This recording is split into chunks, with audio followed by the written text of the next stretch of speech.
Hello, नमस्कार. मी दिव्या आणि तुम्ही पाहत आहात द ऑड इव्हन. मंडळी, सोशल मीडियावरती एक नाव सध्या खूप जास्त चर्चेमध्ये आहे, कॉकरोच जनता पार्टी. आता कॉकरोच जनता पार्टीचा विषय काय आहे, त्याचे एवढे फॉलोवर्स कसे काय झालेत, सगळे मीम्स, त्याचे रील्स तुम्ही सोशल मीडियावर बघत असाल. सरन्यायाधीशांनी एका सुनावणी दरम्यान भारतातल्या तरुणांना कॉकरोचेस किंवा पॅरासाइट्सची उपमा दिली आणि त्यानंतर अभिजित दिपके हे जे आहेत, यांनी कॉकरोच जनता पार्टी नावाचं एक सोशल मीडिया हँडल अकाउंट सुरू केलं आणि आज त्याला जवळपास 20 मिलियनपेक्षा जास्त फॉलोवर्स मिळालेत. मोठमोठ्या देशातल्या आपल्या राजकीय पार्टी पक्ष जे आहेत त्यांचे फॉलोवर्सला सुद्धा मागे टाकलेलं आहे या कॉकरोच जनता पार्टीने. त्यामुळे एकंदरीतच सगळीकडे हा विषय आपल्याला चर्चेमध्ये राहिलेला दिसतोय गेले मागचे 2-4 दिवस. आणि त्याच निमित्ताने आज आपण ही कॉकरोच जनता पार्टी काय आहे, तरुणांची ही जी सोशल मीडियावर सुरू झालेली चळवळ आहे ती प्रत्यक्षात उतरायची शक्यता आपल्याला दिसतीये का, पुढे जाऊन याचं भविष्य काय आपल्याला दिसतंय, सगळ्या गोष्टी आपण डिटेलमध्ये डिकोड करणार आहोत. आणि यामागचं अजून एक कारण असंही आहे, कारण की पाकिस्तान कनेक्शन कॉकरोच जनता पार्टीचं पुढे आलेलं आहे. नेटिझन्स असा दावा सुद्धा करतायत की या पार्टीचे जे काही फॉलोवर्स आहेत ते जास्त करून पाकिस्तान आणि बांगलादेशमधून आलेले आहेत. पण अभिजित दिपके यांनी असं काही नाहीये, आमचे 80 ते 90% फॉलोवर्स हे भारतीय आहेत असंही स्पष्टीकरण दिलेलं आहे. त्यामुळे एकंदरीतच हे सगळं चित्र काय चाललंय, हा ग्रुप नवीन जो आलेला आहे कॉकरोच जनता पार्टी म्हणून, याचं भविष्य काय असेल, सगळं आपण डिकोड करणार आहोत. आणि त्यासाठी आज मला जॉईन झालेले आहेत डिजिटल मीडिया अभ्यासक आणि लेखक विश्वनाथ गरुड सर. सर, तुमचं खूप मनापासून स्वागत आहे. सर, मला विषयाला सुरुवात करण्यापूर्वी बेसिक तुमच्याकडनं जाणून घ्यायला आवडेल की कॉकरोच जनता पार्टी हा विषय नेमका काय आहे, कशी याची सुरुवात झाली आणि आता सध्या काय चाललेलं आहे? दिव्या, तुला माहिती असेल की भारताचे जे सरन्यायाधीश आहेत, न्यायमूर्ती सूर्यकांत यांनी एका सुनावणी दरम्यान एक वक्तव्य केलं होतं आणि त्या वक्तव्याचं माध्यमांमध्ये किंवा सोशल मीडियामध्ये त्याचे जे काही म्हणजे त्याचं लाईव्ह प्रोसिडिंग जे सुरू होतं आणि ते जे काही लाईव्ह प्रोसिडिंग नंतर माध्यमांमध्ये म्हणजे डिजिटल माध्यमांमध्ये आणि सोशल मीडियामध्ये याच्यावरती ते प्रसारित झालं. आणि त्याचा जो म्हणजे त्यांनी ते वक्तव्य करताना जे पूर्ण वक्तव्य होतं तसं न येता त्यातला काही पार्ट हा सोशल मीडियावरती व्हायरल झाला आणि अशाच पद्धतीने सोशल मीडियावरती होतं, कारण पूर्ण व्हिडिओ कधीच दाखवला जात नाही, तो अर्धवट स्वरूपातच येतो. आणि मग नंतर त्यामध्ये त्यांनी भारतातील तरुणांना उद्देशून कॉकरोच म्हटलं असं ते सुरुवात झाली. त्यानंतर त्यांनी क्लॅरिफिकेशन दिलं की असं भारतातील सगळ्याच तरुणांना उद्देशून कॉकरोच किंवा झुरळ असं काही म्हणलेलं नव्हतं. तर जे बनावट डिग्र्या किंवा खोट्या डिग्र्या घेतात आणि त्यानंतर मग जे सिस्टीम विरुद्ध वेगवेगळे आरोप करतात सिस्टीमवरती, त्यांच्या दृष्टीने ते जे बोलले होते.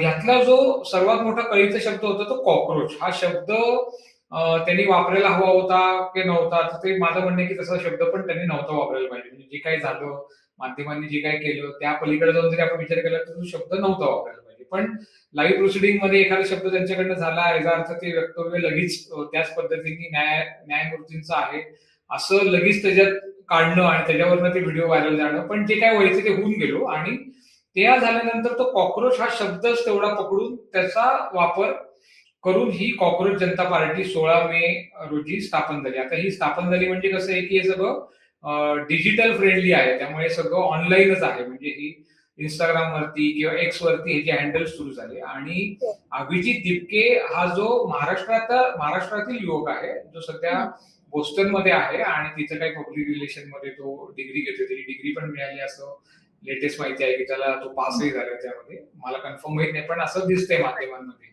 तर ह्या सगळ्या सिनेरिओमध्ये तो कॉकरोच हा शब्द वापरून आणि भारतातील भारतीय प्रशासनातील किंवा कारभारातील अव्यवस्था जी अभिजित दिपके यांनी काही नव्या पद्धतीने सांगितलेली नाही, ती प्रत्येक भारतीयाला माहिती आहे की अव्यवस्था आहे, भ्रष्टाचार आहे आणि हे सगळ्यांना माहिती आहे. त्यांनी फक्त तो मुद्दा पकडला आणि त्याला सरन्यायाधीशांनी केलेलं वक्तव्य, त्यातला तो शब्द कॉकरोच याची जोड दिली आणि त्यांनी ती म्हणजे सोशल मीडियावरती एक चळवळ सुरू केली की ज्याला आपण म्हणू शकतो की एक प्रकारे म्हणजे सटायर होतं, पॉलिटिकल सटायर म्हणून ते सुरू केलं की तुम्ही तरुणांना किंवा जेनझी असं त्यांचं वर्णन केलं जातं, त्यांना जर तुम्ही झुरळ म्हणत असाल तर मग आम्ही पण आम्हाला झुरळ म्हणून घेतो म्हणजे आणि मग आम्ही आता सिस्टीमला प्रश्न विचारतो. तशी त्यांनी आता ते प्रश्न उपस्थित करायला सुरुवात केलेली आहे आणि मग तिथनं या सगळ्याची सुरुवात झाली. यातला जो पुढचा पॉइंट होता, की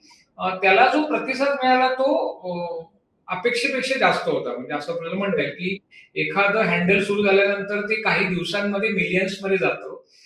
मिलियन्समध्ये गेल्यानंतर त्याला त्याची एंगेजमेंट पण चांगली आहे. म्हणजे असं नाहीये, की फक्त फॉलोअर्स वाढलेले आहेत, तर त्यांच्या ज्या काही पोस्ट Instagramवरती येत आहेत किंवा X वरती ते जे काही टाकतायत त्याची एंगेजमेंट पण चांगली आहे. म्हणजे 18-19 मिलियन जर का त्यांचं फॉलोअर्स असतील, तर त्यांना 1 मिलियन किंवा 1.5 मिलियन हे त्यांच्या पोस्टचे एंगेजमेंट ॲव्हरेज सरासरी तेवढं राहते. म्हणजे ह्याचा अर्थ ते जे काही व्हिडिओ पोस्ट करतायत किंवा मीम्स पोस्ट करतायत, ह्याला एंगेजमेंट पण चांगली मिळाली. त्यामुळं एकूणच हा कॉकरोच जनता पार्टी हा गेल्या 2-3 दिवसात सोशल मीडियावरचा ट्रेंड झालाय आणि तो ट्रेंड झाल्यानंतर कसं होतं, एकदा ट्रेंड झाल्यानंतर मग त्याच्याकडे लक्ष वेधलं जाण्याचं शक्यता ही अजून वाढते. त्यामुळे त्याकडे लक्ष परत वेधलं गेलं. मग माध्यमांनी अभिजित तिटके यांची मुलाखती घेतल्या. मग नक्की त्यांचा काय उद्देश आहे, कशासाठी त्यांनी ही सगळी इनिशिएटिव्ह सुरू केली, या सगळ्या गोष्टी पुढे घडत गेल्या आणि मग यातनं आता कॉकरोच जनता पार्टी हा म्हणजे भारतीय माध्यमांमध्ये किंवा आंतरराष्ट्रीय माध्यमांमध्ये सध्या चर्चेचा विषय झालेला आहे. आणि हे म्हणजे त्यांनी जे प्रश्न उपस्थित केलेत, की त्यांनी जो अजेंडा सुरू केलेला आहे, की बाबा आम्हाला ह्या 4-5 गोष्टी हव्यात.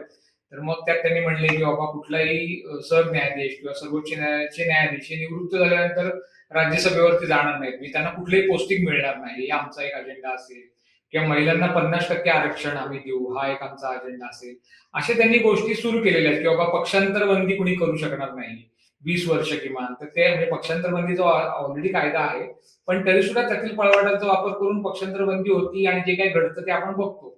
त्यामुळे असे जे काही कळीचे मुद्दे आहेत, हे कळीचे मुद्दे त्यांनी उपस्थित केले आणि माध्यमांवरती पण त्यांनी म्हणजे भारतातील जो मेनस्ट्रीम मीडिया आहे, ज्याला प्रमुख माध्यम आहेत किंवा जे प्रमुख माध्यम संस्था आहेत, समूह आहेत, त्यांच्यावरती पण त्यांनी एक हे केले, की बाबा हे सगळे गोदी मीडिया आहेत आणि मग आम्हाला हा गोदी मीडिया नकोय, तर आम्हाला प्रश्न विचारणारा मीडिया हवाय आणि आमचा अजेंडा तो असेल. अशी काही त्यांनी 5 कलमी अजेंडा वगैरे दिलेला आहे. तर अशी सगळी ही प्रमुख याची सुरुवात आहे, असं मला वाटतंय. दिव्या. सर आत्ता तुम्ही म्हणलात की हा एक ट्रेंड आहे आत्ता आपल्याला दिसतोय. तर बऱ्याचदा सोशल मीडियावर असंच होतं की काही ट्रेंड येतात, ते थोडे दिवस थांबतात, ट्रेंड होतात आणि पुन्हा ते ट्रेंड निघून जातात. मग आपल्याला लक्षात येत नाही की अरे हो, मागच्या वर्षी असा ट्रेंड आलेला, कोरोना काळात ट्रेंड आलेले असे कितीतरी. हा जो ट्रेंड दिसतो याच्यात पर्टिक्युलरली तरुण मुलं किंवा जेनझीज जास्त इन्व्हॉल्ड आहेत. पटापट फॉलोविंग यांचं वाढलेलं आहे आणि अनेक मोठमोठ्या सोशल मीडियावरच्या अकाउंट्सला सुद्धा त्यांनी आता मागे टाकलंय. एवढ्या झटपट हा ट्रेंड व्हायरल कसा काय झाला आणि सरकार असंही म्हणतंय की आम्हाला नॅशनल सिक्युरिटीचा धोका या निमित्ताने दिसतोय, त्यामुळे त्यांनी ट्विटरवरचं एक्सवरचं अकाउंट सुद्धा बॅन करायची विनंती केलेली आहे. तर ही चळवळ खरंच एवढ्या लवकर व्हायरल कशी झाली, त्याचं फॉलोविंग वाढण्याची कारणं आपल्याला काय दिसतात? दिव्या, एक मुद्दा त्यातला असा आहे, की सरन्यायाधीशांच्या विधानातील एका शब्दावरनं ह्या ट्रिगर झाला हा मुद्दा. पण त्याला एक बॅकग्राऊंड अशी पण आहे, की तुलाही माहिती असेल, की गेल्या काही दिवसांमध्ये नीटची जी परीक्षार्थी आहेत त्यांना आता परत 21 जूनला परत परीक्षा द्यावी लागणार आहे आणि हा मुद्दा सध्या देशभर गाजतोय. तर हा मुद्दा गंभीर आहे निश्चितपणे, की तुलाही माहिती असेल, की नीटसाठी जे विद्यार्थी असतात ते जवळपास 2-2 वर्ष म्हणजे त्यासाठीचा अभ्यास किंवा सराव करत असतात. आणि मग एवढं सगळं करून त्या परीक्षेला सामोरे जाणं आणि ती परीक्षा हे त्यांच्या पुढच्या करिअर घडवण्याचं एक माइलस्टोन असतो, की ती परीक्षेत तुम्हाला एक सर्टन मार्क पडल्यानंतर तुमचे पुढचे प्रवेश आणि मग सगळ्या गोष्टी तुमचं करिअर त्यावरती ठरणार असतं. तर त्या परीक्षेमध्ये जो गोंधळ झाला आणि परीक्षेतले प्रश्न फुटले, त्याच्यावरती मग सीबीआयनी काही जणांना अटक पण केली गेल्या काही दिवसांमध्ये. त्यामध्ये महाराष्ट्रातली पण काही लोक आहेत. तर मग ह्या सगळ्यामुळं एक विद्यार्थ्यांमध्ये आणि फक्त 12वी किंवा नीट देणाऱ्या विद्यार्थ्यांमध्ये नाही, ते एकूणच विद्यार्थ्यांमध्ये एक रोष आहे, की असे पेपर कसे काय फुटतात. त्यामुळे तो रोष किंवा तो जो राग आहे किंवा तो जो संताप आहे ना, याची ह्याला एक पार्श्वभूमी आहे आणि त्या पार्श्वभूमीवरचा पण आपण या म्हणजे कॉकरोच जनता पार्टीची चळवळ सुरू होणं डिजिटल माध्यमातून, त्याला ही एक पार्श्वभूमी आहे, आपण आधी एकदा समजून घेतलं पाहिजे. दुसरी गोष्ट ह्याची अशी पण आहे, की वेस्ट एशिया क्रायसिस किंवा पश्चिम आशियातील इराणवरती झालेल्या हल्ल्यानंतर जो काही गोंधळ सुरू झालेला आहे, तेलासंदर्भातले जे प्रश्न आहेत आणि त्या पार्श्वभूमीवर पंतप्रधान नरेंद्र मोदी यांनी केलेलं आव्हान सामान्य लोकांना, की बाबा तुम्ही परदेशात पर्यटनासाठी जाऊ नका, सोनं खरेदी टाळा किंवा सार्वजनिक वाहतूक व्यवस्था वापरा. तर ह्याचा पण एक प्रकारचा काही प्रमाणात रोष लोकांमध्ये आहे. कारण हे अचानक कसं कसं काय आलं? आणि मग लोक असंही म्हणतात, की मग तुम्ही म्हणजे आता तुलाही माहिती असेल, की बंगालची इलेक्शन झाली किंवा खाली केरळची झाली, तमिळनाडूची झाली. मग त्याच्या प्रचाराच्या वेळेला तुम्हालाही काही आठवलं नाही. आणि हे सगळं प्रचार संपला, इलेक्शनचे रिझल्ट डिक्लेअर झाले आणि मग तुम्हाला असं अचानक, कारण हे युद्ध हे फेब्रुवारीच्या एंड पासून सुरू आहे. मग आज तुम्ही एकदम मेच्या मिड मे मध्ये तुम्ही या गोष्टी का सांगताय? ह्या आधीपासून याबद्दल कल्पना का नाही दिली? आणि दिसतंय की बाबा पेट्रोल पंपावरती किंवा महाराष्ट्रातल्या वेगवेगळ्या जिल्ह्यांमध्ये लोकांमध्ये संभ्रमाची अवस्था आहे. पेट्रोल डिझेल मिळतंय, पण तरी सुद्धा लोक पॅनिक झालेले आहेत. त्यावरती मुख्यमंत्री म्हणतायत की बाबा पॅनिक होऊ नका. तर ह्या सगळ्या बॅकग्राऊंडवरचं पण आपण ह्या कॉक्रोच जनता पार्टीची जी मोहीम आहे किंवा जी डिजिटल चळवळ आहे, ते वाढण्याला हा सगळा एक बॅकग्राऊंडर आहे. म्हणजे काय असतं काही काही वेळेला म्हणजे जसं तो एक शब्द ट्रिगर झाला, तसं हे वातावरण पण ट्रिगर झालं. जर का हं. आता असं काही नसतं, सगळं सामान्य असतं, म्हणजे सपोज इराणचं युद्ध नसतं, नीटची जर का परीक्षा म्हणजे फेर परीक्षा ज्याला म्हणू रिनीट, ती घ्यायला हां. लागली नसती, तर कदाचित मला असं वाटतं इतका रिस्पॉन्स कदाचित मिळाला पण नसता. त्यामुळं बरं. काय झालं, की हे मुद्दे पण थोडेसे आपण बॅकग्राऊंड समजून घेतली पाहिजे. ह्यामुळं समाजामध्ये जो काही खदखद आहे, ती हं, खदखद लोकांनी मग काही नाही तर कॉक्रोच जनता पार्टीला क्लिक तरी करतात आणि मीम्स करतायत ते. आणि हं. ते जे सगळे व्हिडिओ टाकतात ते बरोबर वाटतात लोकांना, की नाही, नाही आहेच आहे.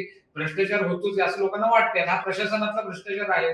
तो होतोच आहे आणि मग आमची कामं होत नाहीयेत. हा एक सर्वसामान्य लोकांचा एक हे आहे, की बाबा अशा पद्धतीने होते. आता बरं. ह्याचा वापर करून त्यांनी आणि ते नाव परत असे, की कॉक्रोच जनता पार्टी. म्हणजे हं. आता सत्तेत कोण आहे तर भारतीय जनता पार्टी आणि त्याला अपोज हो. कोण करते तर कॉक्रोच जनता पार्टी. आणि अभिजित तिपके हा त्याच्या व्हिडिओमध्ये पण म्हणतो, की आम्हाला एक विरोधक म्हणूनच उभं राहायचं. कारण जे हं. विरोधकांचं काम विरोधकांनी करायला पाहिजे, ते ते करत नाही. म्हणजे एक प्रकारे हं. जरी आपण ह्याला कॉक्रोच जनता पार्टी म्हणून भारतीय जनता पार्टीच्या अगेन्स्ट हे उभे असले असं म्हणत असलो, तरी हं. त्यांचे जे काही व्हिडिओ येत आहेत, त्या व्हिडिओमध्ये ते काय असं नाही म्हणत, की आम्ही काँग्रेसला सपोर्ट करतोय किंवा आम्ही आम बरोबर. आदमी पक्षाला सपोर्ट करतोय. असं नाहीये. ते म्हणतात, की विरोधक पक्षांचं काम पण विरोधक करत नाहीये. त्यामुळं मग हा थर्ड ऑप्शन म्हणून लोकांना काही वाटतोय का? आणि ह्या हं. भावना आहेत. भारतीय लोक ही भावनिक आहेत. त्यांची अशी भावना वाटते त्यांना, की नाही, नाही काहीतरी करतील. म्हणून ते हं. सपोर्ट करतात. आता हे किती लाँग टर्म राहील हे मी पण नाही सांगू शकत तुला. तर पुढे जाऊन मला असं विचारायला आवडेल, की नॅशनल सिक्युरिटीचा मुद्दा आता सरकारने उपस्थित केलेला आहे, की अ, या कॉक्रोच जनता पार्टीमुळे देशाच्या सुरक्षेला धोका निर्माण होऊ शकतो. म्हणून त्यांनी एक्स या सोशल मीडिया प्लॅटफॉर्मकडे सुद्धा अशी मागणी केलेली आहे, की यांचं अकाउंट तुम्ही बॅन करा. तर आत्ता जरी त्यांनी काही असे मुद्दे मांडलेले नाहीयेत, नॅशनल सिक्युरिटीचा मुद्दा तसा उपस्थित व्हायचं खरं कारण आपल्याला दिसत नाही ॲक्चुअली. पण तरी काय कारण असू शकतात आणि अशा एका सोशल मूव्हमेंटमुळे देशाच्या सुरक्षेला खरंच धोका निर्माण होऊ शकतो का? दिव्या कसं आहे, की अशा सोशल मूव्हमेंटमुळे धोका निर्माण होईल असं मला वाटत नाही. पण बरं. त्याला जो रिस्पॉन्स मिळतोय ना, हं. तो जास्त सरकारच्या दृष्टीने तो जास्त चिंताजनक आहे. कारण एखादा हँडल सुरू झाल्यानंतर 4-5 दिवसात त्याला मिलियन्समध्ये एवढ्या मोठ्या प्रमाणात फॉलोअर्स मिळणं आणि हो. दुसरी गोष्ट त्याला तेवढी चांगली एंगेजमेंट मिळणं. हा जर का मुद्दा लक्षात घेतला ना, तर मग त्या दृष्टीने सरकारने यामध्ये सरकारला या सगळ्यावरती लक्ष ठेवावं लागणार आहे. पण प्रामुख्याने आता कॉक्रोच जनता पार्टी किंवा अभिजित दिपके किंवा त्यांची काय टीम आहे मला माहित नाही. पण हे सगळे जे मुद्दे आता उपस्थित करतायत ते अगदी आता एकदम झिडकारण्यासारखे असे नाहीयेत. किमान सरकारने त्याच्यावरती विचार करायला पाहिजे असं वैयक्तिक मला वाटतंय, की म्हणजे जर का आपण उदाहरणार्थ विचार केला, की नीट परीक्षेमधला जो गोंधळ आहे, तर तो 2024 मध्ये या प्रकरणात सर्वोच्च न्यायालयात पण म्हणजे मोठ्या प्रमाणात म्हणजे काय प्रदीर्घ सुनावणी झाली होती आणि त्या सुनावणीनंतर म्हणजे त्यावेळेला जी याचिकाकर्ते होते त्यांचं म्हणणं होतं, की ती 2024 ची परीक्षा रद्द करावी कारण त्यामध्ये तो पेपर बऱ्यापैकी फुटलेला आहे. पण त्यावेळेला सर्वोच्च न्यायालयाने तसा काही निर्णय दिला नव्हता आणि त्यावेळेलाच काही गाईडलाईन्स आखून दिल्या होत्या, की नीटची परीक्षा कशा पद्धतीने तुम्ही घेतली पाहिजे आणि त्यानंतर 2 वर्षातच म्हणजे 25ला पण पेपर फुटीचं काही विषय समोर आले होते आणि आता 26 मध्ये तर त्यामध्ये म्हणजे सीबीआय इन्व्हेस्टिगेशन जे करते त्यामध्ये बरेच जणांना अटकही झालेली आहे आतापर्यंत.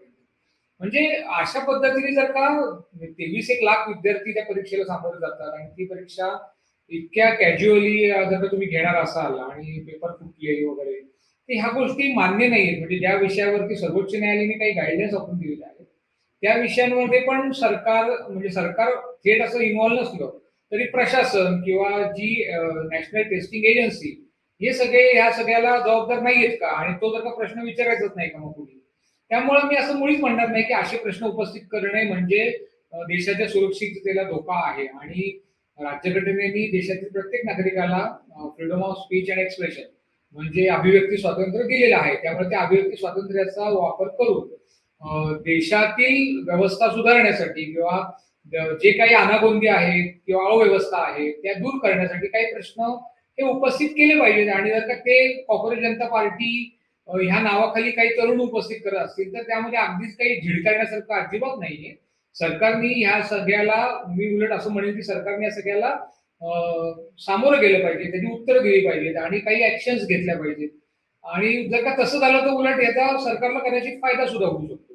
पण एकदम झिडकारण्यासारखी परिस्थिती नाहीये. आणि सरकार म्हणजे केंद्रातलं जे सरकार आहे पंतप्रधान नरेंद्र मोदी यांच्या नेतृत्वाखाली, तर आपल्याला माहिती की ते बऱ्यापैकी स्थिर सरकार आहे आणि सक्षमपणे ते निर्णय घेऊ शकतात काही आवश्यक असतील तिथं. त्यामुळे जर का त्यांना असं वाटत असेल की कॉंग्रेस जनता पार्टीच्या नावाखाली काही देशविघातक शक्ती यामध्ये इन्व्हॉल्व आहेत किंवा काही परदेशातील ज्यांना भारताचा म्हणजे भारताच्या विरोधात ज्या काही शक्ती काम करतायत त्यामध्ये त्यांचा यामध्ये काही इन्व्हॉल्वमेंट आहे किंवा समावेश आहे, तर त्या केसमध्ये सरकार त्यामध्ये कारवाई करू शकते. पण ती कारवाई सुद्धा उघडपणे आणि पारदर्शकपणे किंवा ट्रान्सपरंटली ती केली पाहिजे. पण आता तरी मला हे जे काही सुरू आहे त्यामध्ये मला असं काही वाटत नाही आणि इतकं लगेच देशाच्या सुरक्षिततेला धोका आहे असं मला तरी वाटत नाही. सर, आता आज आपल्याला अशी बातमी हातात येते की यांचे फॉलोवर्स या पार्टीचे हे जास्ती करून पाकिस्तान, बांगलादेश अशा देशांमधले आहेत. आणि जरी संस्थापकांनी याला स्पष्टपणे नकार दिलेला आहे की आमचे मॅक्झिमम फॉलोवर्स हे भारतातलेच आहेत, भारतीयच आहेत. तर ज्या पद्धतीने हे अकाउंट ग्रो झालंय, ही पार्टी ग्रो होताना दिसतीये, ते पाहिल्यावर कुठेतरी चॅटबॉट रिलेटेड काही ऍक्टिव्हिटी किंवा कोऑर्डिनेटेड कॅम्पेन असल्याची शक्यता आपण वर्तवू शकतो का? हे बघ दिव्या, ह्यामध्ये खरंच यामध्ये किती चॅटबॉट्स आहेत किंवा कोऑर्डिनेटेड काही गोष्टी आहेत का? ह्याचं उत्तर मी पण नाही देऊ शकत आहे. पण मला असं वाटतंय, की ह्या प्रश्नाकडं आपण त्या अँगलनी किंवा त्या दृष्टीने बघण्यापेक्षा आपण या अँगलकडं तरुणांचे काही प्रश्न आहेत आणि ते प्रश्न मांडण्याचं व्यासपीठ म्हणून त्यांनी ही कॉंग्रेस जनता पार्टी किंवा हे डिजिटल इनिशिएटिव्ह त्यांनी सुरू केलेलं आहे, असं बघायला काय हरकत आहे? जर का तसं त्यांनी बघितलं तर कदाचित त्यातनं काहीतरी मार्ग सापडू शकेल आणि सरकारला हे म्हणजे कुठल्याही सरकारला हे फेस करावं लागेल. म्हणजे ह्याच्यातले सपोज असं धरून चाल, की बाबा पाकिस्तानमधले या चॅटबॉट्स आहेत किंवा काही परकीय ज्या म्हणजे भारत विरोधी काही परकीय शक्ती त्यामध्ये इन्व्हॉल्व आहेत. पण याचा अर्थ यामध्ये भारतातला काहीच याच्याशी म्हणजे भारतीय लोकांचा याच्याशी काही संबंध नाहीये. म्हणजे सपोज 18-19 मिलियन जर का त्यांचे Instagramवरती फॉलोअर्स असतील, तर त्याचा भारतीयांशी काही संबंध नाहीये. असं आपण थेटपणे मी पण म्हणू शकत नाही. कारण भारतीय लोकं पण त्यामध्ये आहेत आणि एंगेजमेंट बघितली तर त्यांची 1 मिलियन, 1.5 मिलियन म्हणजे प्रत्येक पोस्ट त्यांची 1 मिलियन पर्यंत एव्हरेज 1 मिलियन पर्यंत जाते असं दिसतंय. म्हणजे कुठलीही पोस्ट टाकली तर. त्यामुळे एकदम असं त्याला टोकाचं विधान करणं मला योग्य वाटत नाहीये. काही प्रश्न उपस्थित केले जात आहेत आणि ते प्रश्न शांततामय मार्गाने उपस्थित केले जात आहेत आणि जर का त्याला त्यांची काही मागणी असेल, तर ती मागणी कुठल्याही सरकारने ती मागणी ऐकून घेतली पाहिजे आणि त्यांचं समाधान होईल. त्या म्हणजे जे काही फाउंडर्स आहेत किंवा जी काही त्यांची टीम आहे, त्यांचं समाधान होईल असं त्याचं उत्तर शोधलं पाहिजे लगेच. पण लगेच याच्या मागं काहीतरी शक्तीच आहेत असं म्हणणं हा एक वेगळा नॅरेटिव्ह सेट होईल आणि मग त्यातनं हा विषय भरकटेल. मग यातनं मूळ परत मग हा सगळा एकदा विषय भरकटला, की परत त्यातनं अजून काही चॅलेंजेस निर्माण होतील, जी देशाच्या लोकांपुढे म्हणजे देशाच्या लोकांना पण त्याला सामोरं जावं लागेल. त्यापेक्षा या सगळ्या गोष्टींवरती सरकारने मार्ग शोधावा आणि प्रत्येक वेळेला म्हणजे चर्चेतनं त्यांच्याशी बोलवून घेऊन या गोष्टींना त्यांनी पण त्याला तयार असलं पाहिजे. म्हणजे प्रत्येक वेळेला मी असंही मुळीच म्हणणार नाही, की फक्त सरकारने इनिशिएटिव्ह घेतले पाहिजे. हे जे काही अभिजित दिपके आणि कॉंग्रेस जनता पार्टीची टीम आहे, त्यांनी पण सरकारशी चर्चेला तातडीने आलं पाहिजे. आपल्याला माहिती आहे, की ते आता अमेरिकेमध्ये आहेत. त्यांनी भारतात आलं पाहिजे. जे संबंधित यंत्रणांशी चर्चा केली पाहिजे, बोललं पाहिजे, काय प्रश्न आहेत ते मांडले पाहिजे.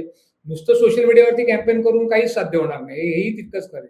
की सोशल मीडियावरती कॅम्पेन्स होतील आणि नंतर ते काही दिवसांनी तो विषय हळू-हळू मागे पडत जातो, लोकांच्या स्मृतीतनं निघून जातो आणि मग नंतर त्यांनाही त्याचा काही फायदा होणार नाही आणि मग नंतर ती कॉंग्रेस जनता पार्टी एक म्हणजे आहे अशी एक डिजिटल चळवळ एवढंच फक्त त्याचं अस्तित्व राहील. त्यामुळं हे ऑनलाईन आणि ऑफलाईन हे दोन्ही इनिशिएटिव्ह त्यांनाही घ्यावे लागतील आणि त्या सायमल्टेनियसली सरकारला पण त्यांना योग्य पद्धतीने हँडल करावं लागेल. एकदम त्याला टोकाचं म्हणजे ह्यामध्ये सगळ्या परकीय शक्ती आहेत असं म्हणणं पण मला तरी असं वाटत नाही, की असं म्हणून हा विषय एकदम टाळण्यासारखा आहे. सर, मला असंही विचारायचं आहे, की तुम्ही डिजिटल मीडियाचे अभ्यासक आहात. आता आपण डिजिटल मीडियामध्ये मीम्सच्या माध्यमातून रोष व्यक्त करतो किंवा काहीतरी कॉमेडी रील्स बनवली जातात. त्यातनं आपण आपला जो काही फ्रस्ट्रेशन असतं तरुणांचं, ते आता आपण मांडताना आपल्याला दिसतंय. तर डिजिटल मीडियावरती ज्या पद्धतीने सरकारविरोधी रोष आपल्याला निर्माण होताना दिसतोय, हे जे ट्रान्झिशन झालंय, की पूर्वी आपल्याला व्यासपीठ मांडण्यासाठी प्रत्यक्ष उतरावं लागायचं, मैदानात उतरावं लागायचं किंवा काहीतरी ॲक्टिव्हली कशात तरी चळवळीचा भाग व्हायला लागायचं, ग्रुप्सचा भाग व्हायला लागायचं. पण आता सोशल मीडियामुळे इतका ईज आलाय, की मला काही पटत नाहीये, पण मला आज कॉकरोच जनता पार्टीसारखे अकाउंट्स आहेत वेगवेगळे, की जिथे मी पार्ट होऊ शकते आणि माझी मतंही मांडू शकते. तर हे डिजिटल माध्यमांमध्ये किंवा डिजिटल अकाउंट्सवरनं रोष आपलं दाखवून देण्याचं जे ट्रान्झिशन झालेलं आहे, त्याकडे तुम्ही कसं बघता? कसं आहे, की एक तर पहिल्यांदा हे वापरायला सोपं आहे. म्हणजे तुम्हाला तुमचा मोबाईल जो तुमच्या सतत हातात असतो, त्यावरूनच तुम्हाला जे काही निषेध नोंदवायचा आहे किंवा एखाद्याचं कौतुक करायचं आहे, एखाद्याला पाठिंबा द्यायचा आहे. म्हणजे दोन्ही आहे सकारात्मक आणि निगेटिव्ह म्हणजे नकारात्मक. ह्या दोन्ही गोष्टी आहेत. जे काही करायचं तुम्हाला तुमच्या मोबाईलवरनं करायचं आहे. आपल्याला माहिती आहे, की लोकांचं जे काही लाईफस्टाईल आहे किंवा जीवनशैली आहे ती पूर्णपणे बदललेली आहे. कामाचे तास, कामाच्या वेळा म्हणजे महानगरांमधलं काय म्हणतो म्हणजे कामाच्या ठिकाणी जाणं, तिथनं परत घरी येणं, यासाठी लागणारा वेळ, या सगळ्या गोष्टी आणि अनेक चॅलेंजेस तरुण पिढीपुढे पण आहेत. म्हणजे प्रत्येक नागरिकापुढे आहेत. तशी तरुण पिढीपुढे पण आहे. त्यामुळं ह्या सगळ्यातनं वेळ काढून एखाद्या आंदोलनासाठी रस्त्यावरती उतरणं, हे काही इतकं शक्य नाहीये आताच्या काळात. आणि म्हणजे सोशल मीडिया हे प्रभावी माध्यम आहे. तुम्हाला ते अवेलेबल आहे. तुम्ही तुमचा जो काही मेसेज आहे, तो तुम्ही थेटपणे लोकांपर्यंत घेऊन जाऊ शकतो. कारण आपल्याला माहिती आहे, की कुठलाही मेसेज आपल्याला जे काही सांगायचं ते नेमकेपणाने घेऊन जाणं खूप अवघड आहे. कारण अनेक वेळेला त्यामधले जे म्हणजे मधली जी लोकं असतात त्या मेसेजचं उलटं-सुलटं काहीतरी होतं. वेगळाच मेसेज म्हणजे जो एंड युजर आहे त्याच्यापर्यंत काहीतरी वेगळंच पोहोचतं. सोशल मीडियामध्ये तसं होत नाही. म्हणजे आज जे काही कॉकरोच जनता पार्टीला जे काही सांगायचं ते त्यांचे मीम्स करतायत किंवा त्यांचे पोस्टर्स करतायत किंवा ते त्यांचं काय आर्टवर्क करतायत, कार्ड्स करतायत आणि ते थेट त्यांच्या हँडलवर टाकतात. त्यांना जो काही मेसेज द्यायचा तो थेटपणे देतायत. त्यामुळे लोकांपर्यंत ते थेटपणे जाते. लोकांना जे काय वाटतं ते लोकं थेटपणे त्यांना सांगतायत. तशा पद्धतीचे व्हिडिओ त्यांना फॉरवर्ड करतायत. त्यामुळे हे म्हणजे थेटपणे होते. त्यामुळे असं आहे की आता हे आणि सगळ्या प्रकारची लोकं ते वापरतायत. म्हणजे फक्त तरुण पिढी वापरते असं नाहीये. तर त्या म्हणजे म्हणजे नोकरदार वर्ग आहे ते वापरतायत, व्यावसायिक वापरतायत, गृहिणी वापरत आहेत. त्यानंतर जे वयस्कर नागरिक आहेत ते पण या सगळ्या गोष्टीला आता बऱ्यापैकी सरावलेले आहेत. त्यामुळे हे सगळेच जण वापरतायत. त्यामुळे तुम्हाला सगळ्यांपर्यंत पोहोचता येतं. त्यामुळे आता तुम्ही सोशल मीडियाला नाकारू शकत नाही. आता सोशल मीडिया काही फायनल गोल असू शकत नाही. म्हणजे तुलाही माहिती असेल, की फक्त सोशल मीडियावरती काही होऊ शकत नाही. तुम्हाला मी आधीच्या प्रश्नाचे उत्तर देताना मी हेच म्हणलो, की फक्त सोशल मीडियात कॅम्पेन राबवून काही होणार नाही. त्यांना सायमल्टेनियसली डेलिगेशन घेऊन जाणं, सरकारचे जे काही अधिकारी आहेत किंवा जे काही मंत्री आहेत त्यांना भेटणं, त्यांच्यापर्यंत आपले मुद्दे पोहोचवणं, ह्या सगळ्या गोष्टी त्यांना कराव्या लागेल. नुसतं सोशल मीडियाचे कॅम्पेन घेऊन जर का त्यांची अपेक्षा असेल आणि भारतात परिवर्तन व्हावं, तर तसं काही होणार नाहीये. म्हणजे नुसतं सोशल मीडिया. कारण लोकं पण सोशल मीडियातच राहतील सगळे. प्रत्यक्ष तुम्हाला उतरावं लागेल. पण ते कसं उतरायचं आणि यामध्ये कुठल्याही जनसामान्यांचं जनजीवन विस्कळीत न होता तुम्ही योग्य पद्धतीने शांततामय मार्गाने जे काही तुम्हाला डेमोक्रॅटिक वेज आहेत, त्या पद्धतीने तुम्ही तुमची मतं निश्चितपणे मांडू शकता. तशी त्यांच्याकडे मांडली पाहिजे. पण जो तुझा मूळ प्रश्न आहे, की सोशल मीडिया हा एकतर सगळेच जण ते वापरतायत. त्याचा रीच मोठ्या प्रमाणात आहे आणि ते तुम्हाला काही सेकंदांमध्ये तुम्ही पटकन तुमचं म्हणजे तुम्हाला काही फार वेळ लागत नाही. तुम्ही पटकन तुम्हाला जे काही म्हणायचं ते लोकांपर्यंत पोहोचतो. त्यामुळे ह्याचा वापर ते करतायत आणि म्हणजे त्याला जो काही प्रतिसाद मिळाला तो गेल्या म्हणजे 16 तारखेला सुरू झाले. आज आपण मला वाटतं 21 तारीख आहे. 4-5 दिवसातल्या सगळ्या घडामोडीत आज तो विषय ट्रेंडमध्ये आहे पूर्णपणे. ह्या सगळ्याचा आपण विचार करता आपल्याला दिसतंय, की सोशल मीडिया किती प्रभावी आहे. त्याचा वापर त्यांनी करून घेतलेला आहे. सर, पुढे जाताना मला असं विचारायला आवडेल तुम्हाला, की आता हा सोशल मीडियामुळे एवढा ईज आलाय आपण बघतोय. हा कदाचित ही कॉकरोच जनता पार्टीचे संस्थापक आणि त्यांची टीम कदाचित येत्या काळामध्ये जमिनीवर प्रत्यक्ष उतरून कामाला त्यांनी सुरुवात केली. तर ही मला वाटतं पहिली पार्टी अशी असेल, की जी ऑनलाईन पहिली फॉर्म झाली, अस्तित्वात आली आणि मग त्यांनी स्वतःचं फिजिकल अस्तित्व सुद्धा हळूहळू डेव्हलप करायला सुरुवात केली. असं पुढेही होऊ शकतं. शक्यता आपण अशी वर्तवू शकतो. पण यापूर्वी जगामध्ये इतर देशांमध्ये अशा काही घडामोडी घडल्यात का, की अशी मोठी चळवळ सोशल मीडियावर, डिजिटल माध्यमांवर आली, ट्रेंड झाली आणि त्याचं पुढेही काही झालं किंवा बंदही पडला असेल तो ट्रेंड. अशी काही उदाहरणं आपल्याला देता येऊ शकतात? एक तर असं आहे की सोशल मीडिया हाच मुळात एक म्हणजे नवीन माध्यम आहे. त्यामुळे सोशल मीडियात गेले 15-20 वर्षातलं हे माध्यम आहे. त्यामुळं अशी काही फारशी उदाहरणं नाहीयेत. पण इटलीमध्ये असा एक प्रयोग झाला होता की बेप्पे ग्रिलो म्हणून होते. तर त्यांनी 2008 मध्ये ब्लॉग पोस्टच्या माध्यमातून अशी एक चळवळ सुरू केली होती की तिथल्या अव्यवस्थेवरती बोलवायला, करप्शनवरती बोलायला आणि मग त्यांनी नंतर त्यांचा पक्ष पण स्थापन केला आणि मग त्यांनी ते 2009च्या सुमारास सुरू केलं होतं. पण त्यांचं पहिलं सरकार त्या 2018 मध्ये म्हणजे ते स्वतः नाही, पण दुसरे एक त्यांच्याच पार्टीचे नेते त्यावेळेला तिथं त्यांची सत्ता पण आली होती 2018 ला. हे साधारणपणे ब्लॉग पोस्टच्या माध्यमातून म्हणजे आपण त्याला म्हणतो की दीर्घ स्वरूपातलं लिखाण करून तुम्ही म्हणजे ह्यामध्ये जे आता चाललंय ते खूप म्हणजे मीम्सच्या माध्यमातून किंवा जो संदेश द्यायचा आहे तो खूप छोटा आहे आणि ते किंवा व्हिडिओच्या माध्यमातून. त्यांनी जे त्यावेळेला केलं होतं कारण त्यावेळेला व्हिडिओचा फॉर्मॅट एवढा प्रसिद्ध नव्हता. त्यावेळेला त्यांनी ब्लॉग पोस्ट म्हणजे मोठे-मोठे लेख लिहून किंवा लेखांच्या माध्यमातून त्यांनी ह्या सगळ्या गोष्टी केल्या होत्या. त्यामुळे असं एक उदाहरण इटलीमध्ये मला जे आठवते ते एवढे एक आहे. आणि दुसरं म्हणजे जे थेट डिजिटलशी संबंधित आहे ते म्हणजे आपले युक्रेनचे जे झेलेन्स्की आहेत, तर त्यांनी म्हणजे त्यांची एक मालिका होती 2015 ला मला वाटते, सर्व्हंट ऑफ द पीपल असं काहीतरी त्याचं नाव होतं. आणि त्या मालिकेमध्ये त्यांचा रोल होता आणि त्यांना त्या मालिकेतल्या त्या म्हणजे ते जे पात्र साकारत होते, त्याला प्रेसिडेंट व्हायचं होतं. असं त्यातनं ते मग पुढे प्रेसिडेंट झाले. म्हणजे त्या मालिकेत पण ते झाले आणि प्रत्यक्षात पण ते प्रेसिडेंट झाले. असं सगळं ते झालं होतं. पण ते टेलिव्हिजन आणि त्याचे मग टेलिव्हिजन किंवा मग काय ओ-टी-टी प्लॅटफॉर्म्स असं त्याचं स्वरूप होतं. त्याचं थेट डिजिटल असं काही नव्हतं. पण अशी 2 उदाहरणं जी मला माहिती आहेत त्यातली उदाहरणं आहेत. पण ती 2 उदाहरणापेक्षा हे उदाहरण खूप वेगळं असेल. जसं तू प्रश्नात म्हणली होती, की जर का याचं उद्या खरंच राजकीय पक्षात रूपांतर झालं, तर ते निश्चितपणे एक वेगळीच घटना पूर्ण जगाच्या इतिहासात असेल, की बाबा अशी एक पार्टी जी पहिले डिजिटली स्थापन झाली, नंतर त्याचं प्रत्यक्ष राजकीय पक्षामध्ये रूपांतर झालं आणि राजकीय पक्षामध्ये रूपांतर होण्यानंतर किंवा एखादी गोष्ट पुढे चळवळ घेऊन जाणे हे खूप अवघड टास्क आहे. आत्ता जे काही इतकं शक्य वाटतं, इतकं जेवढा प्रतिसाद मिळतोय, हा असा कायम राहील, असं प्रेडिक्ट करणं अवघड आहे. कारण हे जेव्हा प्रत्यक्षात येतील, तेव्हा अनेक लोकं त्यात इन्व्हॉल्व होणार. परत त्यात मतमतांतर येणार. काही लोकं त्या अभिजित दिपके यांचं पण ऐकतील का नाही माहीत नाही. अनेक गोष्टी जसं व्यक्ती तितक्या प्रकृती असतात. नंतर ते अवघड होत जातं. संघटना बांधणं इतकी सोपी गोष्ट नाही. म्हणजे वर्ष जातात, अनेक लोकांचं आयुष्य जातं तेव्हा संघटना उभ्या राहतात. असं एका 1-2 म्हणजे 2-5 दिवसामध्ये किंवा 1-2 वर्षामध्ये अवघड असतं संघटना उभी राहणं पण. आणि मग तो जो रोष असतो तो कधी-कधी तात्कालिक असतो. कधी-कधी असं असतं की आता तुला मी मगाशी म्हटलं तसं की सध्या नीटची पार्श्वभूमी आहे किंवा वेस्ट एशिया क्रायसिसची पार्श्वभूमी आहे, महागाईची पार्श्वभूमी आहे. तर ही पार्श्वभूमी काही कायम राहणार नाहीये. पुढच्या 1 वर्षात जर का कंडिशन सगळ्या बदलल्या, तर हे सगळं लोकं विसरून नाही जातील. कारण लोकांची स्मृती ही म्हणजे विसरून जातात लोकं. त्यावेळी जर का ह्यातले प्रश्नच नसतील काही, तर तुम्ही कुठल्या विषयावरती मग लोकांकडनं तुम्ही तुम्ही लोकांचा पाठिंबा मिळवणार? त्यामुळे असं अवघड आहे. इतकं काही सहजासहजी ते शक्य नाही, की असं आत्ता काय झालंय, की आत्ता एकूण सगळं ते असं त्याला म्हणतो ना, ते मेतकूट जुळून आलंय सगळ्या. सगळ्या गोष्टी फेव्हरेबल आहेत आणि त्यातच ते सरन्यायाधीशांचं विधान येणं, ते व्हायरल होणं आणि त्याच्यातला शब्द वापरून एक पार्टी तयार होणं, ती सोशल मीडियावरती येणं, ह्या सगळ्या गोष्टी जुळून आलेल्या आहेत. पण हे कायमस्वरूपी असंच राहील असं मी पण प्रेडिक्ट करू शकत नाही. कदाचित 1 वर्षांनी यातलं आपण काहीच नसेल. आपण आता चर्चा करतोय. कदाचित 1 वर्षांनी काही नसेल किंवा कदाचित 1 वर्षांनी अशी काहीतरी पार्टी फॉर्म पण झालेली असेल. पण या सगळ्या शक्यता आहेत दिव्या. सर, शेवटचा प्रश्न घेते मी आता.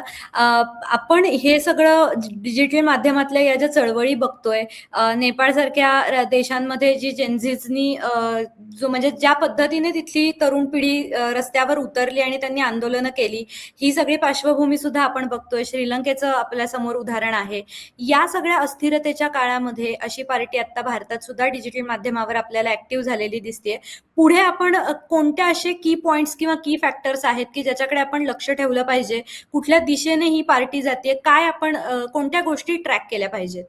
मुळात कसं आहे, की संवाद ह्यासाठी सर्वात महत्त्वाचा आहे, की संवाद साधणं संबंधितांशी हे खूप आवश्यक आहे आणि हे दोन्हीकडनं झालं पाहिजे. म्हणजे जी कुठली पार्टी स्थापन होतीये त्यांच्याकडनं पण झालं पाहिजे आणि ज्यांच्या अगेन्स्ट ते काही बोलतायत त्यांनी पण त्यांच्याशी संवाद साधला पाहिजे. त्यामुळं एकमेकांशी बोलूनच हा विषय पुढे सरकू शकतो. त्यामुळे हा एक फॅक्टर आहे. दुसरी गोष्ट म्हणजे ह्यामधून कुठल्याही हिंसक घटना घडणार नाही त्याच्यावरती सरकारने खबरदारी घेतली पाहिजे.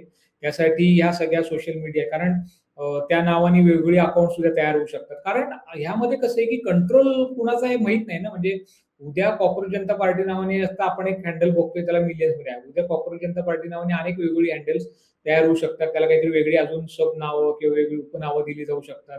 आणि मग त्या माध्यमातून काहीतरी प्रोव्होकेटिव्ह किंवा प्रक्षोभक असं काहीतरी विधानं कुणीतरी करतील आणि उद्या त्याला जर का रिस्पॉन्स मिळाला तर लोकं रस्त्यावरती उतरतील आणि मग त्यातनं काहीतरी दंगे होणं, दंगे भडकणं ह्या पण शक्यता कदाचित असू शकतात. त्यामुळं मूळ जरी जे फाउंडर्स आहेत त्यांना मूळ फाउंडर ज्यांनी त्यांना जरी असं काही अपेक्षित नसलं, तरी यामध्ये उद्या कोणतरी शिरून त्याचा ह्या सगळ्या म्हणजे त्यांच्या ज्या मूळ उद्देशाने त्यांनी हे सगळं सुरू केलंय त्याला हरताळ फासून काहीतरी वेगळंच होण्याची शक्यता पण आहे. त्यामुळे ह्याकडे पण सरकारने लक्ष दिलं पाहिजे, की मूळ हँडलवर काय येते, त्याच्याशी संबंधित किंवा नामसाधर्म्य असलेल्या इतर हँडल्सवरती काय येते, तिथं काय चालू आहे, तिथं त्यामुळं हे जर का लक्ष दिलं गेलं आणि वेळीच त्यात इंटरव्हीन करणं म्हणतात, की वेळीच ते इंटरव्हीन करून मग कारण ह्यात सुद्धा कसं आहे, की ही सगळी हँडल्स आहेत ही काही भारतातली ह्याच्या कंपन्या नाहीयेत. X असू दे, Instagram असू दे. त्यामुळे यासाठी त्या कंपन्यांशी बोलणं, ज्या कंपन्या आउट ऑफ इंडिया सेटल आहेत, की त्यांची ऑफिसेस भारतात असतील तर त्या संबंधितांशी बोलणं, त्यांना या सगळ्या गोष्टी ट्रॅक करायला लावणं किंवा स्वतःही ट्रॅक करणं आणि जिथं असं वाटेल, की बाबा ह्या एखाद्या गोष्टीमुळे उद्या काहीतरी दंगा किंवा हिंसाचार घडू शकतो, तिथं ते वेळीच रोखणं. या सगळ्या गोष्टी आहेत, पण त्या योग्य वेळी इंटरव्हीन करणं. आता सुरुवातीपासून यामध्ये इंटरव्हीन करण्याची गरज मला वाटत नाहीये. तर सरकारने या गोष्टी त्यांची मुळात त्यांचे मुद्दे ऐकून घेतले पाहिजेत. त्यांना त्यांच्या मुद्द्यांना जर का काही उत्तर असेल, तर ती उत्तरं दिली पाहिजेत. हे सगळं ट्रान्सपरंटली केलं पाहिजे. दुसरी गोष्ट या सगळ्यावरती बारकाईने लक्ष ठेवलं पाहिजे, जे काही सुरू आहे ते. आणि ह्यामध्ये जर का आपण जसं तू मगाशी प्रश्न विचारला होता, की यामध्ये काही परकीय शक्ती की ज्या भारताच्या विरोधी आहेत, त्यांचं काही यात इन्व्हॉल्वमेंट आहे, तर ते पण तुम्हाला जर का ट्रॅक करता आलं, त्यात जर का काही तसे धागेदोरे सापडले, तर त्यावरती पण जी काही संभाव्य ॲक्शन आहे किंवा त्या देशातले जे काही आपले राजदूत असतात, त्यांना सांगून तिथे त्यांना इंटरव्ह्यू करायला लावणं, या सगळ्या गोष्टी आहेत आणि या सगळ्या गोष्टी केल्या पाहिजेत. फक्त एवढंच आहे, की हा सगळा म्हणजे आत्ताचा जो सध्याचा काळ आहे, तो खूप सेन्सिटिव्ह आहे. कारण अनेक गोष्टी घडताहेत. म्हणजे जागतिक पातळीवरती अनेक गोष्टी घडत आहेत आणि भारतात सुद्धा अनेक गोष्टी घडतात. म्हणजे जागतिक गोष्टींचे परिणामही भारतीयांना सहन करावे लागत आहेत. भारतात काही गोष्टी घडतायत त्याचेही परिणाम भारतीयांना सहन करावे लागत आहेत. त्यामध्ये अशी काही म्हणजे पार्टीज आहेत त्यांची काहीतरी म्हणणं आहे. ह्या सगळ्याचं रौद्र रूप धारण करायला नको. हे सगळं शांतपणे कुठलाही परिवर्तन व्हायला कुणाचाच विरोध नाहीये. लोकशाहीमध्ये परिवर्तनाला कोणी विरोध करणार नाही, पण ते शांततामय पद्धतीने आणि लोकशाही मार्गाने परिवर्तन. म्हणजे लोकांना जर का काही राग व्यक्त करायचा असेल सरकारच्या धोरणाविरोधात, तर त्यांनी मतांच्या माध्यमातून तो निश्चितपणे व्यक्त करावा. त्याला कोणाचाच प्रॉब्लेम असण्याचं कारण नाही. त्यामुळं पण जे त्याचं उदाहरण तू दिलं, की नेपाळमध्ये काय घडलं किंवा बांगलादेशमध्ये काय घडलं, तसं काही घडू नये यासाठी सरकारने पण खबरदारी घेतली पाहिजे. योग्य वेळी इंटरव्ह्यू केलं पाहिजे आणि जे कोणी तरुण आहेत त्यांनी सुद्धा हे खूप समजूतदारपणे या सगळ्याकडे बघितलं पाहिजे. म्हणजे एकदम कुठलीतरी एखादी पोस्ट कोणीतरी सांगतोय म्हणून लगेच त्याच्यावरती रिएक्शन द्यायला जाणं हे गरजेचं नाहीये. जिथे आपल्याला वाटतंय, की बाबा हे आधी खातरजमा करणं असं आहे का? आणि जे काय आहे त्या गोष्टीमुळे एकदा त्या तुम्हाला लक्षात आल्यानंतर त्याच्यावरती तुम्ही योग्य पद्धतीने म्हणजे डेमोक्रॅटिक वेने तुम्ही तुम्ही त्याबद्दल बोलू शकता. तुम्ही त्याला गरज पडली तर तुम्ही निदर्शनं करू शकता, आंदोलनं करू शकता. त्यासाठी तुम्ही पोलिसांची परवानगी घेणं अपेक्षित असतं. या सगळ्या गोष्टी करून मग तुम्ही केल्या तर तुम्हाला कोणी अडवणार नाही. पण अननेसेसरीली म्हणजे जे काही आपलं डे टू डे लाईफ आहे लोकांचं, ते डिस्टर्ब करण्यास काहीच पॉइंट नाही आहे. आणि ह्याच पद्धतीने जर का हे लक्ष दोन्हीकडनं मी असं परत म्हणेन, की यामध्ये मूळ ज्यांनी ही पार्टी स्थापन केली त्यांनी पण याच्यावरती लक्ष ठेवलं पाहिजे. त्यांनी पण यात योग्य वेळी इंटरव्ह्यू करायला पाहिजे. आणि केंद्र सरकार किंवा राज्यातलं सरकार, वेगवेगळ्या राज्य आहेत आपल्याकडे, त्यांच्यातली राज्य सरकार यांनी सुद्धा यामध्ये योग्य वेळी इंटरव्ह्यू केलं पाहिजे आणि या गोष्टी वेळीच रोखल्या पाहिजेत, हे निश्चितपणे आहे. सर खूप खूप धन्यवाद. तुम्ही खूप सोप्या पद्धतीमध्ये हा विषय डिकोड करून सांगितला. सोशल मीडियावरती आज ही चळवळ तयार झाली आहे, उदयास आली आहे. त्याचं पुढे काय होईल हे आपल्याला येणारा काळच सांगेल आणि आशा करूया ह्याचे अपडेट्स आपल्याला रोज नवीन येतायत. त्याच्यावरनं आपल्याला अंदाज येईलच की ही चळवळ प्रत्यक्षात सुद्धा आपल्याला काहीतरी आकार घेताना बघता येईल का हे आपण बघू शकतो आणि नक्कीच तेव्हाही आपण या विषयावरती पुन्हा बोलू आणि याच्यावरती पुन्हा एकदा चर्चा करू. आज इथेच थांबूयात. प्रेक्षकांना आवाहन करते मी, कसा वाटला व्हिडिओ कमेंट करून आम्हाला नक्की सांगा आणि पाहत राहा the odd even for more such content. Thank you so much.